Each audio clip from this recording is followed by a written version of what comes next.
Bismillahirrahmanirrahim.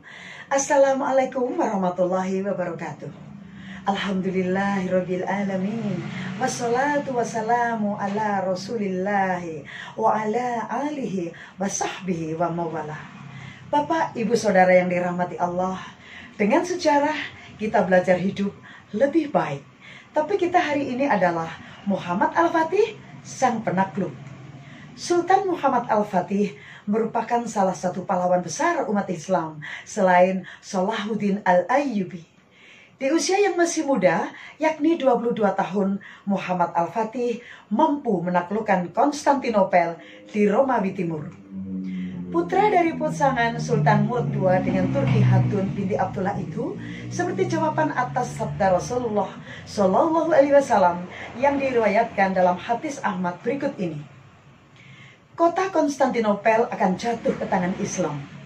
Pemimpin yang menaklukkannya adalah sebaik-baik pemimpin, dan pasukan yang berada di bawah komandonya adalah sebaik-baik pasukan. Bapak, Ibu, Saudara yang dirahmati Allah, berikut 5 fakta tentang Muhammad Al-Fatih. Yang pertama, biografi Muhammad Al-Fatih. Muhammad Al-Fatih terlahir dengan nama Muhammad II dalam bahasa Turki Mehmet Sani di ibu kota Utsmaniyah 29 Maret 1432 dari pasangan Sultan Murad II dan Umma Hatun. Dia merupakan keturunan dinasti Turki Utsmani. Dikutip dari buku The Great of Salahuddin Al-Ayyubi and Muhammad Al-Fatih, nama Al-Fatih yang berarti sang penakluk merupakan julukan padanya lantaran bisa menaklukkan Konstantinopel. Selain diberi gelar Al-Fatih, Muhammad II juga mendapat julukan Abi Al-Futuh dan Abi Al-Khair. Kedua, karakter pemimpin. Sejak kecil, Muhammad Al-Fatih mendapatkan pendidikan yang cukup dari orang tuanya. Sang ayah, Sultan Murad II, sangat memperhatikan pendidikan anaknya agar kelak menjadi seorang pemimpin yang baik dan tangguh.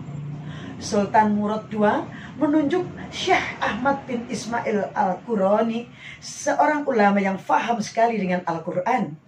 Tak heran jika sejak kecil Muhammad Al-Fatih sudah menghafalkan Al-Quran 30 juz, mempelajari hadis-hadis, mempelajari ilmu fikih, matematika, ilmu falak, dan strategi perang.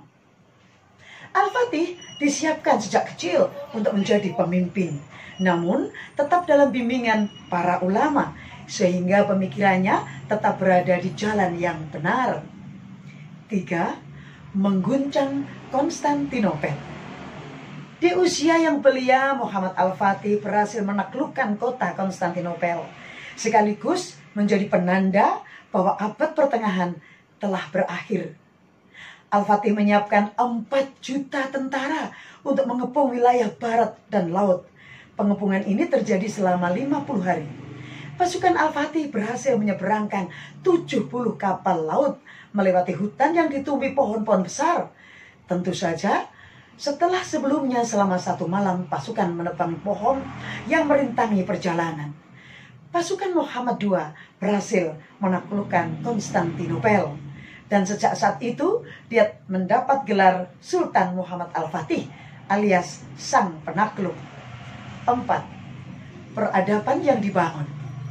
Selama berkuasa, yakni tahun 1451 Masehi hingga 1484, Sultan Muhammad Al-Fatih telah membangun lebih dari 300 masjid, 57 sekolah, dan 59 tempat pemandian di berbagai wilayah di Utsmani. Salah satu peninggalannya yang terkenal adalah Masjid Sultan Muhammad II dan Jami' Abu Ayyub Al-Ansari. 5. Wafat dan wasiat sang penakluk. Pada Rabiul Awal 1481 Masehi, Sultan Muhammad Al-Fatih menderita sakit. Namun beliau nekat meninggalkan Istanbul untuk berjihad. Dalam perjalanan kondisinya semakin memburuk. Tenaga kesehatan dan obat sudah tidak bisa lagi bisa menyembuhkannya. Sang penakluk itu pun wafat pada usia 50 tahun di tengah pasukannya pada 3 Mei 1481 Masehi. Bapak, Ibu, Saudara yang dirahmati Allah, demikian semoga kita dapat mengambil pelajaran dari sejarah.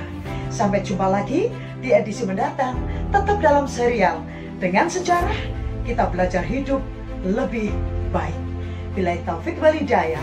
Wassalamualaikum warahmatullahi wabarakatuh.